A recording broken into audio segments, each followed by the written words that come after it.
Este é o Brasil cuja história começamos agora a rememorar. Foi este país gigante, este Brasil de dimensões continentais, o cenário dos fatos que vamos iniciar neste momento. E que começamos a recordar na imagem de jovens que ainda eram crianças quando tudo aconteceu, ou de crianças que nem sequer haviam nascido quando tudo se passou. Dos que não puderam viver as experiências daquela época. E assim, a eles, aos jovens, aos que não viviam ainda, dedicamos principalmente este programa. Bem como a todos aqueles que aos poucos foram esquecendo os dramáticos instantes de 11 anos atrás. Quando o Brasil era outro, era o Brasil de ontem. Uma nação no momento histórico de uma gravíssima opção. E voltemos, portanto, um pouco ao passado. Sem ódios nem rancores, apenas para comparar. Foi há muito pouco tempo. Apenas 11 anos. E o Brasil sofria uma de suas piores crises. Greves sobre greves, ameaça de guerra civil, caos quase incontrolável, deterioração econômica e financeira, indisciplina invadindo os quartéis, inflação galopante, forçando para o alto, praticamente a cada semana, os preços de tudo. Foram momentos terríveis.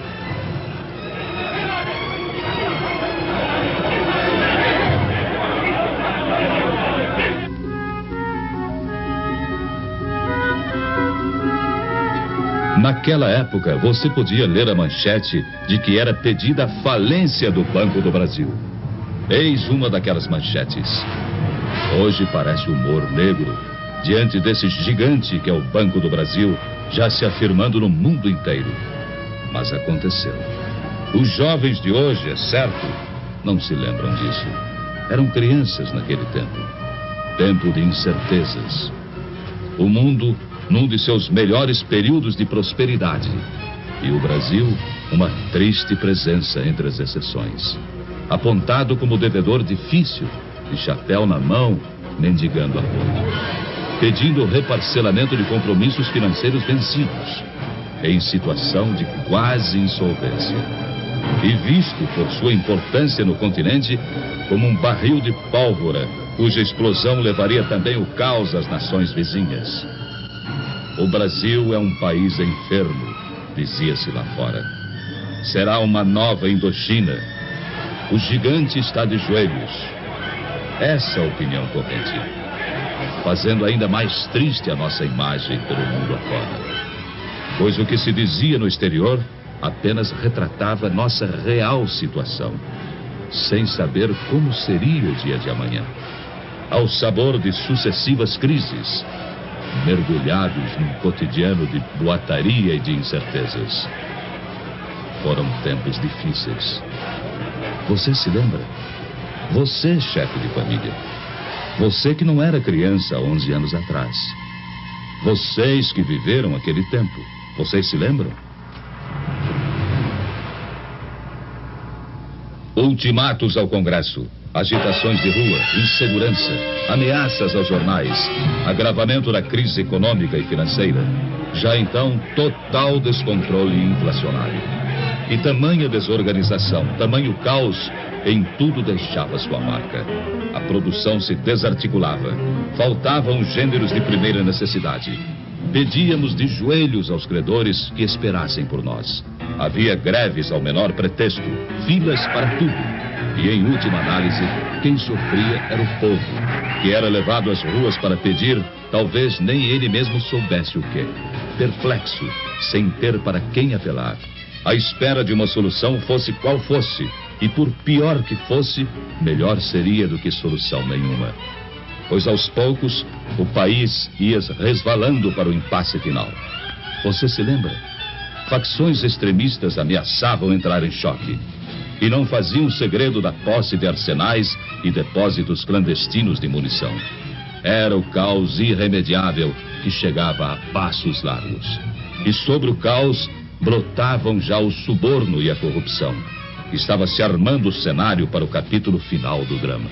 Um drama de consequências imprevisíveis e que ninguém na época poderia dizer ao certo como iria terminar. Pelegos, agitadores, bajuladores e adesistas, aventureiros, e por trás deles o comando vermelho dos comunistas. E até gente séria, idealista, mas iludida. Havia de tudo. Havia de tudo naquele imenso caldeirão fervente em que se transformava o Brasil. Você se lembra? Não se sabia ao certo quem estava mesmo à frente do país, quem dirigia os destinos da nação. Por isso, não podia haver comando, nem disciplina, nem ordem e nem progresso.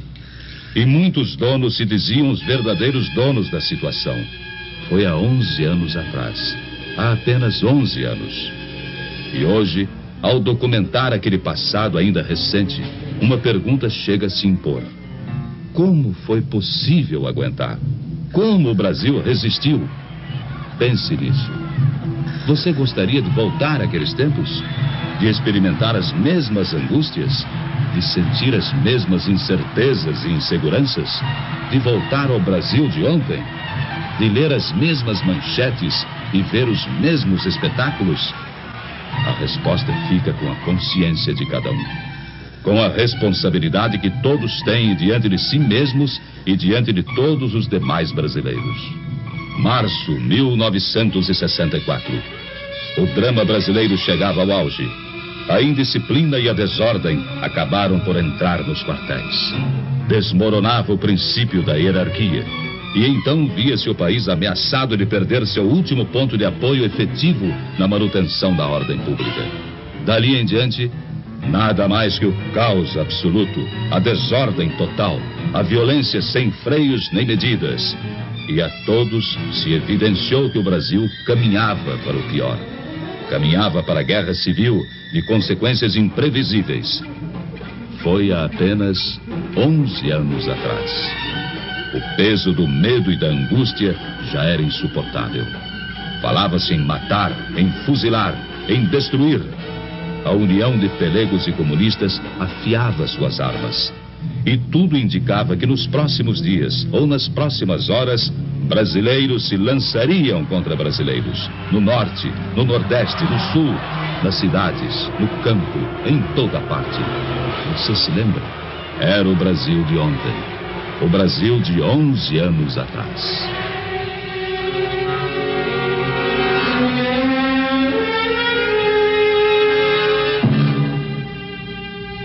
Foi no último instante, quase no momento derradeiro.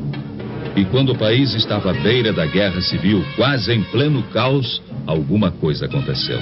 Era impossível continuar suportando tantos desmandos, tanta incompetência, tamanha anarquia.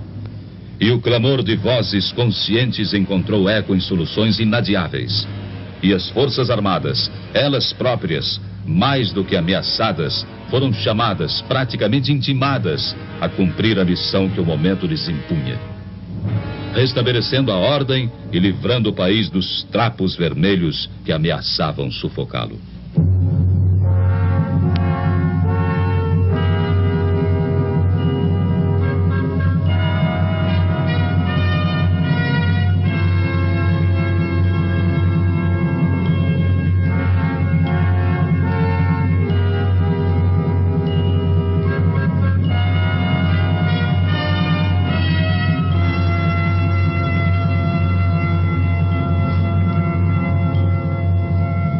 Abril de 1964.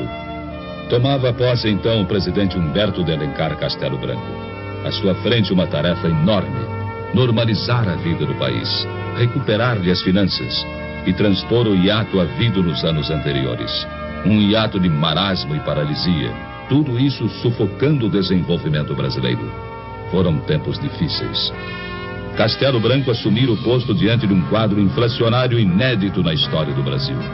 Até o final de 64, caso enérgicas medidas não tivessem sido tomadas, a inflação caminharia para mais de 100%. Seu período foi tipicamente de reconstrução. Restabeleceu a autoridade mesmo à custa de incompreensões de tantos companheiros dos idos de março. Tomou medidas no sentido da restauração do crédito externo do país. Lançou as bases do sistema de planejamentos globais em âmbito nacional e iniciou a retomada do progresso em seu governo. criou-se o BNH, o Banco Nacional da Habitação. Era a ótica do desenvolvimento também no campo social sendo instaurada então. Defeituosa ainda, mas semente de um grande ideal popular. Nos últimos 10 anos, o BNH financiou cerca de 1 milhão de residências. Antes de sua criação, diversos governos haviam levado quase 30 anos para financiar pouco mais de 100 mil unidades residenciais. E Castelo Branco pôde deixar o governo dizendo: entrego ao meu sucessor um país organizado e em ordem.